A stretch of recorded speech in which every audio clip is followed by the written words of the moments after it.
Welcome into another edition of the CVCC Coaches Show, live on Georgia Alabama Sports Live. I am with Hunter Vick, the head coach of the CVCC Pirates. Coach, thank you so much for joining us. Thanks for having me. All right, Coach, last time we talked, we were kind of getting the season off to a decent start. Had a little bit of blow right now, but again, you played an extremely tough schedule. You played 0 conference games, and a lot of this scheduling that you've done is to prepare you for a tough conference. So how do you feel about your team right now, and what are some things y'all want to improve on? Like you said, I always like to, have a tough schedule just to kind of, put them through the fire to kind of see what we got before we get into conference. And we've definitely done that. We've been able to see kind of the good and the bad with them. But, right now with conference starting tomorrow, I like where our guys are. I think we've had some of our best practices leading up to tomorrow. And so we just got to win. That's the biggest thing with our guys, is just getting that confidence. And we have a good team. Them knowing that they're a good team is just getting that confidence and winning. Right. But I like where we are, and I'm excited about going into conference play. And a lot of the games, Coach, you've had leads. You lost literally in extra innings to Gordon State in 7 at Gordon State. That's after you already played them earlier in the year, literally a week in advance. So, and then you lost again 9-7. So you're right there on the cusp. It's finishing games. So how do you get your guys to understand about finishing these games that they've had leads in but end up losing? Yeah, it's just, one thing I always say is, I tell them, like, stop holding your breath. You know what I mean? A lot of times they're getting that late in and they start holding their breath, and, we're just waiting for something bad to happen. And right. And you can't play that game this way. It's a game of failure, and you have to go out there, lay it on the line, and just go out and compete. And that's what we've been trying. Don't worry about the score. Don't worry about the opponent. Just play our game of baseball for 7 or 9 innings, and I think we'll be in a good position. All right, let's talk about some of your key contributors this year that have got off to pretty good starts, like Caden Collier in the games he's playing. He leads the team and with a .381 batting average. Also, I mean, what can we say about Justin Velez, man? Mm-hmm. That guy it's got something special, especially not playing last year. Talk about those two guys and what they've meant to the program in their starts. Caden's really stepped up for us. We've had some injuries at second base. Yep. So he's kind of got to play here and there, and he's taking full advantage of his opportunities, giving us good at bats, playing a good solid defense. So I think our second, we're going to be out another week, so he's going to get that opportunity again this week to go out, and we have full faith in him, and he's done a tremendous job. And then Velos, I can't say enough good things about him, from what he's done in the classroom to make himself eligible, to make him, 4-year schools recruit him. He's done an outstanding job in the classroom and on the field, and he's one of our leaders, I would say, our team leaders. No doubt, Coach. He's leading the team in hits right now. Josh McDonald, he's also having a great season so far, batting .418 on the year. So the hitting's not been the problem. It's been the pitching, and especially in the relief. So talk about Josh, but then talk about how do you plan on hopefully getting some of those injured arms back and starting getting guys comfortable on the mound? Yeah, first off on Josh.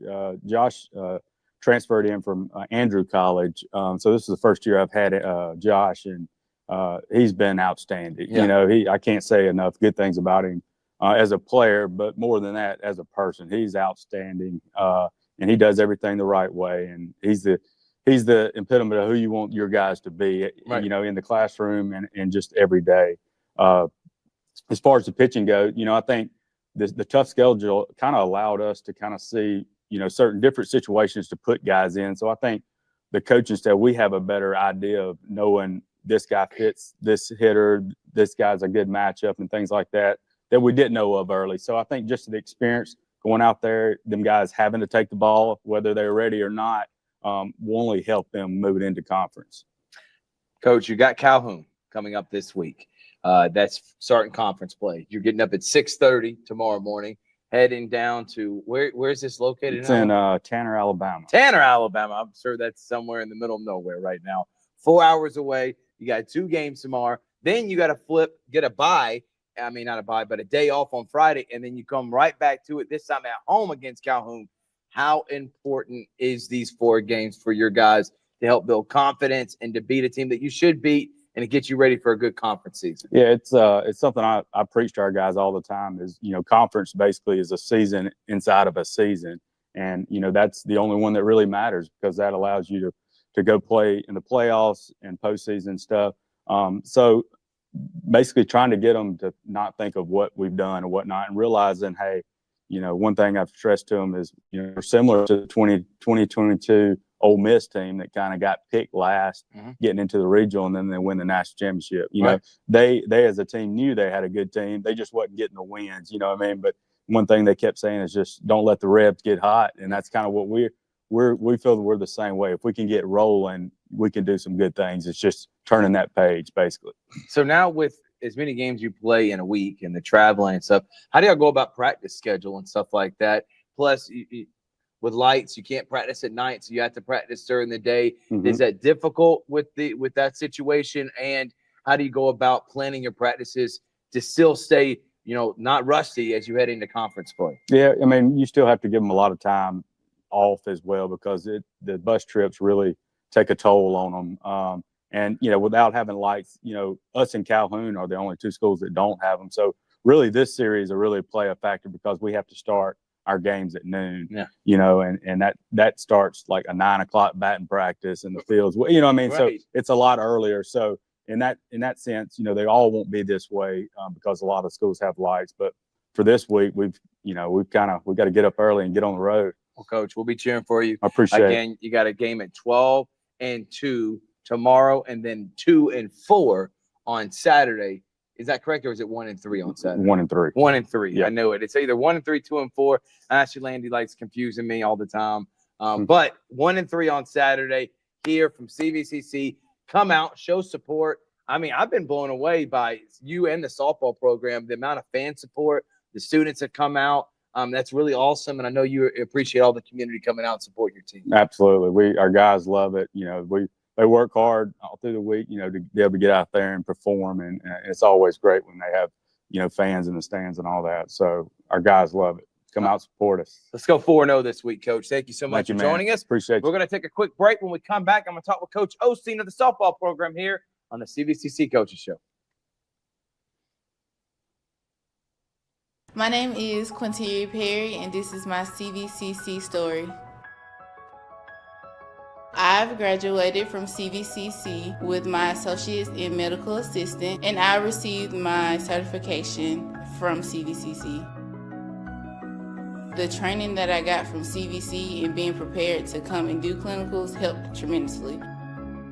I started looking at scholarships, and the Ambassador Scholarship was interesting to me because you did events to earn your scholarship and you meet people. My favorite part about my job is meeting patients every day. They will crack me up every day. They make my day better. I would recommend CVCC to anyone that asks because of the scholarships, the teachers, the small stuff that you can't get at a university. They actually take the time out for each student.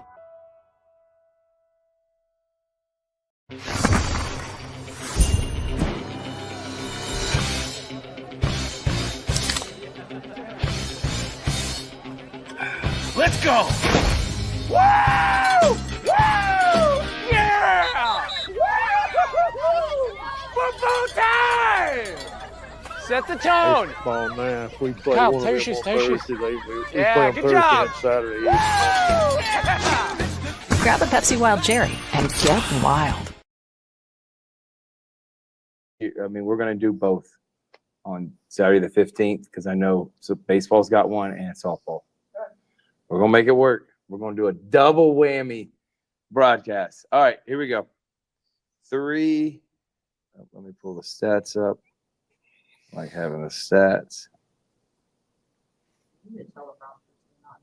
I know. I hate it. It's something. Trust me. All right. There's so much information. All right. Mackenzie Childs. I wish y'all had home runs. You know how many home runs she's got on the season? Yeah, she's actually tied for the lead with 6 right now. 6. Okay. For the Thank you, season. Coach. All right, here we go. 3, 2, 1. Welcome back to the CVCC Coaches Show live here from the Phoenix City Room and Key Gymnasium. Key Hall Gymnasium. I knew I was going to get it wrong. Key Hall Gymnasium. And we got Coach Osteen, who's been here for 25 years in the softball program. Really, he is the softball program. Coach, thank you so much for joining us. Thank you. All right, Coach. Last time we talked, you're feeling good about your girls. Now you got off to losing 3 or 4 to LB Wallace, not what you wanted, but the season's far from over. How do you feel about them 24 games in the season right now where your program's at? Right now we need to get well. We are really limited on the number of kids able to play, and we've got several that are playing that are able to get in the lineup but are not 100%. Yeah. Could not be happier with the way the team's hitting the ball. Obviously, Mackenzie Childs having a great year. She's among the top 3 or 4 in the state in hitting. She leads tied with home runs right now.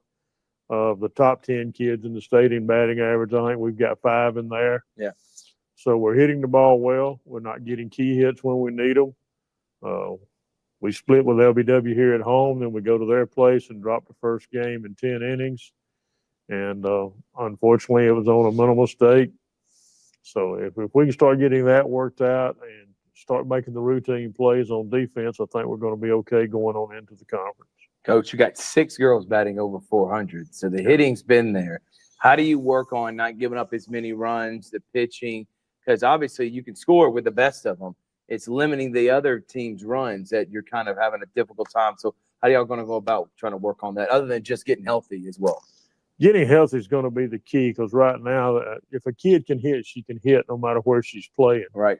But unfortunately on defense, we've had to bring our center fielder in to play shortstop. Now we're having to move our second baseman out to center fielder due to an injury that occurred at LBW the other day where our center fielder dove for a ball and strained her back. Jeez. So she's probably going to be out for 2 to 3 weeks. And we've got several kids that are having to play defense out of position. So even though that same kid can still hit as well, no matter where she's at, it's a little different on defense when we're having to move so many people around. And likewise, Maddie McGowan did a great job for us pitching last year, and she's doing a great job this year.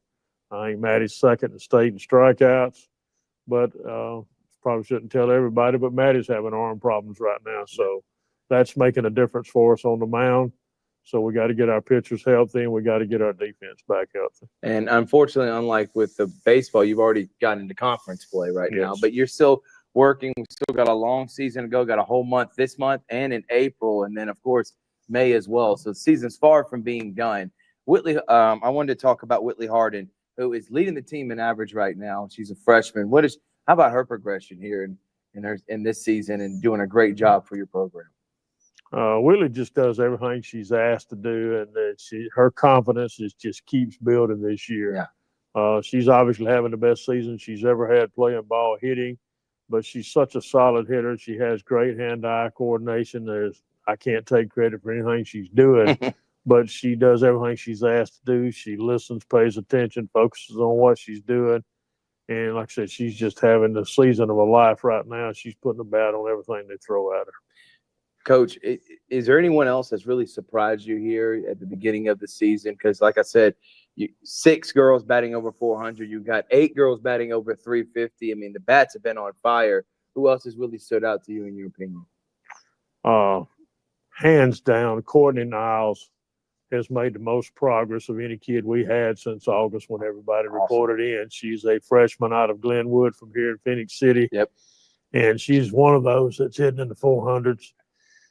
So she's among the top hitters in the state right now, and she's been a solid anchor for us at first base. But like I said, she is just – her work ethic and the way she has improved her game since August has just been amazing.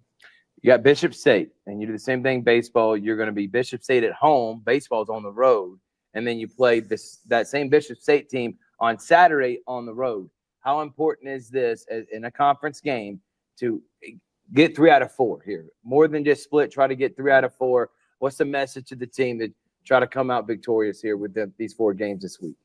Obviously, we need to come out and hit well from the get-go and take a little stress off the defense, a little stress off the pitchers. As you look at the stats, we've been getting a lot of our runs later in the game. And I think it would be a big asset if we just take some of the stress off the other players by start hitting early. Well, Coach, good luck this week.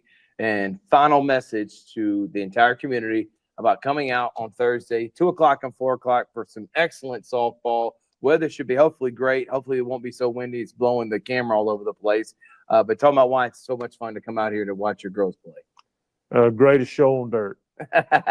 Love it. And we've got some great kids. Go Pirates. And if you come out, I promise that you will see some action. Again, and it's free to watch too. So just come out and have some fun. Coach, good luck these 4 games. Thanks, Look forward to talking to you real soon.